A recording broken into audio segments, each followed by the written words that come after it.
क्या बात है आशु, आज सुबह से ही देख रही हूँ आप बहुत परेशान लग रहे हो। वो नए प्लॉट का क्या बना? क्या बताऊँ ज्योति, सारी टेंशन ही ना नए प्लॉट की है। बिल्डर ने बोला है कि 2 दिन है हमारे पास, 10 लाख रुपए जमा करवाने हैं और मेरे पास सिर्फ 5 लाख का अरेंजमेंट है। अगर बाकी के 5 लाख का अरेंजमेंट नहीं हुआ ना तो वो प्लॉट तो हमारे हाथ से निकल ही जाएगा। अच्छा, वो मम्मी के अकाउंट में 5 लाख की एफडी पड़ी है ना, जो पापा के जाने के बाद मिली थी मम्मी को। हाँ ज्योति, पड़ी तो है, लेकिन मम्मी से ऐसे कैसे मांग सकते हैं? अरे अगर मम्मी से पैसे मांग लिए तो वो तो बोलेंगी ये तो मेरे बुढ़ापे और मेरी बीमारी के इलाज के लिए रखे हैं पैसे। अरे तुम भी ना बस सीधी तरह पैसे मांगेंगे तो कौन देता है? हम मम्मी को ये बोलेंगे कि तुम्हारा बिजनेस पूरी तरह खत्म हो चुका है, सिर पे कर्जा चढ़ गया है और हमारे पास तो पैसे भी नहीं है। लेनदारों ने आपको धमकी दी है कि तुम्हें जेल भिजवा देंगे। फिर मम्मी क्या करेंगे? जेल भिजवाने की बात? ज्योति ऐसे तो मम्मी बहुत ज्यादा घबरा जाएंगे। मम्मी का दिल ना बड़ा कमजोर है। अरे अच्छा है, डरेंगे घबराएंगे तभी तो एफडी के पैसे हमारे पास आएंगे। 2 दिन ड्रामा कर लेते हैं, इतने में प्रॉपर्टी की डील हो जाएगी। धीरे धीरे मम्मी को बता देंगे कि सब कुछ ठीक हो गया मम्मी, अब चिंता की कोई बात नहीं है। बात तो ज्योति तू बिल्कुल सही कह रही है। एक बार प्रॉपर्टी की डील अगर हाथ से निकल गई ना तो बहुत बड़ा नुकसान हो जाएगा। जैसा तू बोल रही है ना ज्योति, हम वैसा ही करेंगे। बस फिर करो ड्रामा शुरू। मम्मी ना मंदिर से आने वाले हैं। अरे आने वाले क्या, मम्मी तो आ ही गए। चल रोना शुरू कर तू। क्या बताऊं ज्योति, हम तो ना बर्बाद ही हो गए। मेरे पास तो 50,000 रुपए भी नहीं है कि मैं दोबारा से काम शुरू कर लूं कोई। क्या बनेगा? हे भगवान, ये क्यों कर दिया तूने? क्या हुआ आशु? ज्योति क्या हुआ? अरे मुझे कुछ बताओगे भी? क्या बताऊं मम्मी, हमारे सिर के ऊपर ना लाखों का कर्जा चढ़ गया है। अरे मम्मी, मेरा बिजनेस पार्टनर भाग गया है पैसे लेके। अब जिनके पैसे देने हैं वो बोल रहे हैं कि अगर शाम तक 5 लाख रुपया ना दिया ना। इनको तो मम्मी जेल जाना पड़ेगा मम्मी, पुलिस पकड़ के ले जाएगी।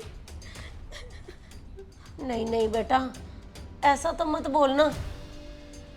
अरे तू ही तो मेरा इकलौता सहारा है, अगर तुझे कुछ हो गया तो मैं कैसे जीऊंगी? मम्मी कुछ करो, नहीं तो ना शाम को पुलिस आ जाएगी, इनको पकड़ के ले जाएगी।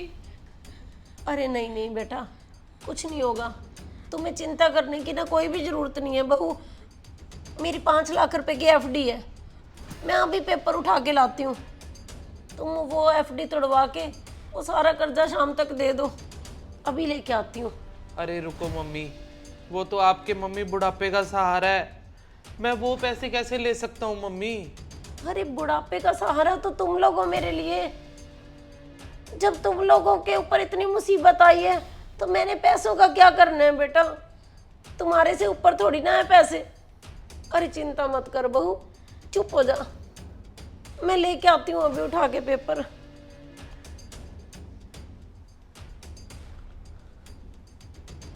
क्यों, मान गए ना मम्मी? अरे माँ का दिल ना ऐसे ही होता है। अब हमारे हाथ में पैसे ही पैसे। वाह ज्योति, अब तो 5 लाख की एफडी सीधा हमारे हाथ में। मान गए तेरे दिमाग को, बड़ा शातिर दिमाग है ज्योति तेरा। अगर मैं मम्मी को बोल देता ना कि मम्मी मुझे 5 लाख की जरूरत है, प्रॉपर्टी ले रहा हूँ, दे दो, कभी ना देते। पता क्या बोलते? ये तो बेटा मेरे बुढ़ापे का सहारा है, मैं नहीं दूंगी ये पैसे। अब देख ले, 5 मिनट का रोना धोना देख के सीधा 5 लाख रुपए डै हाथ में। अरे अब मम्मी बूढ़ी भी तो हो गई है, मम्मी ने पैसों का करना भी क्या है? आज नहीं तो कल ये पैसे तो हमारे हाथ में ही आने थे, आज ही आगे। क्या नहीं? अरे मम्मी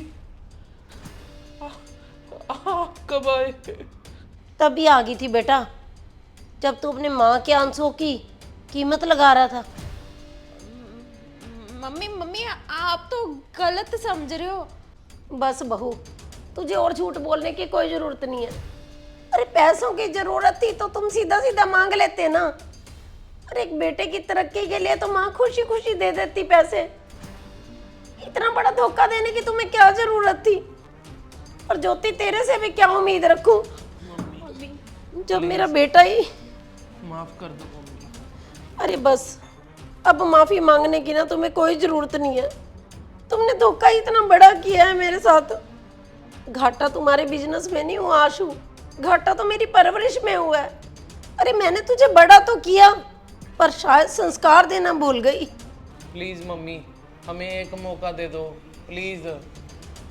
अरे पैसे तो बच गए, परंतु इस घर के अंदर जो अब खाना बनेगा ना, उस खाने में वो स्वाद नहीं होगा,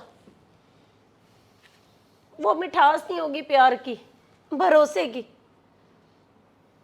तो दोस्तों, ये एक छोटी सी जो एफडी होती है ना बुजुर्ग लोगों के पास, उनका बड़ा ज़्यादा उनको सहारा लगता है। यही लगता है कि हमारे ज़िंदगी में बुढ़ापे में जब कोई दुख सुख आएगा तो हमारी ये एफडी बच्चे मेरे लिए यूज़ कर लेंगे, काम आ जाएगी उस समय, या फिर अपने ना रहने पे बच्चों के काम आ जाएगी। तो एक बुढ़ापे के अंदर एफडी की ना बहुत ज़्यादा वैल्यू होती है। एक बुजुर्ग को ना अपनी एफडी के साथ बहुत ज़्यादा प्यार होता है। यही लगता है कि हमारा बुढ़ापा आराम से बीत जाएगा। तो मैं ना सारे बच्चों से सिर्फ इतना कहना चाहती हूँ कि अगर माँ बाप ने कोई एफडी नहीं बनवा रखी अपनी, तो प्लीज़ अपनी कमाई में से, उन्होंने तुम्हें पाला है, इस लायक बनाया है कि तुम कमाने लग जाओ, अपनी कमाई में से थोड़ा सा एक हिस्सा निकाल के 2-3 लाख रुपए का एक अपने बुजुर्गों के नाम, अपने माँ बाप के नाम ना बुढ़ापे में एक छोटी सी एफडी जरूर करवा दो। उनको बोलो कि ये माँ या पिताजी ये पैसे तुम्हारे हैं, तुम्हारे किसी भी तुम्हें ज़रूरत पड़े तो ये पैसों को तुम यूज़ कर सकते हो। उनको ना बड़ी एक आत्मा की शांति सी मिलेगी। तो बस मैं यही कहना चाहती हूँ कि प्लीज़ बुजुर्गों के नाम एक एफडी जरूर करवा दो। स्टोरी अच्छी लगी हो ना तो इसे शेयर जरूर कर देना। और ये एक छोटा सा मैसेज है बुजुर्गों के लिए, तो प्लीज़ इस स्टोरी को इसलिए ज़्यादा से ज़्यादा शेयर जरूर करना, ताकि कोई एक बच्चा भी अपने माँ बाप को जाके एफडी के पेपर दे दे और उसके माँ बाप खुश हो जाएं। तो मनचंदा फैमिली ब्लॉग को फॉलो जरूर कर लीजिए। और जो हमारी अब मनचंदा फैमिली ब्लॉग के ऊपर ना सिर्फ ब्लॉग आने लग गया है यूट्यूब पे। स्टोरी फेसबुक पे भी आ रही है मनचंदा फैमिली ब्लॉग पे, और स्टोरी यूट्यूब पे आ रही है। मनचंदा फैमिली स्टोरीज नाम से पेज है, तो उसे भी ज़रूर ज़्यादा से ज़्यादा जाके आप सब्सक्राइब कर लो और ऐसी मज़ेदार वीडियोस देखने के लिए। जो यूट्यूब के पेज है ना वो हमने 2 बना दिए हैं। मनचंदा फैमिली ब्लॉग के ऊपर व्लॉग आता है और मनचंदा फैमिली स्टोरीज के ऊपर स्टोरी आती है। और जो फेसबुक है, फेसबुक के ऊपर मनचंदा फैमिली ब्लॉग के ऊपर स्टोरी आती है। और दूसरा पेज क्या है ब्लॉग का? आशु मनचंदा। आशु मनचंदा के नाम से है, जिसके ऊपर अब ब्लॉग आ रहा है। तो सारे पेजों को ना जल्दी से जाके फॉलो जरूर कर लीजिए।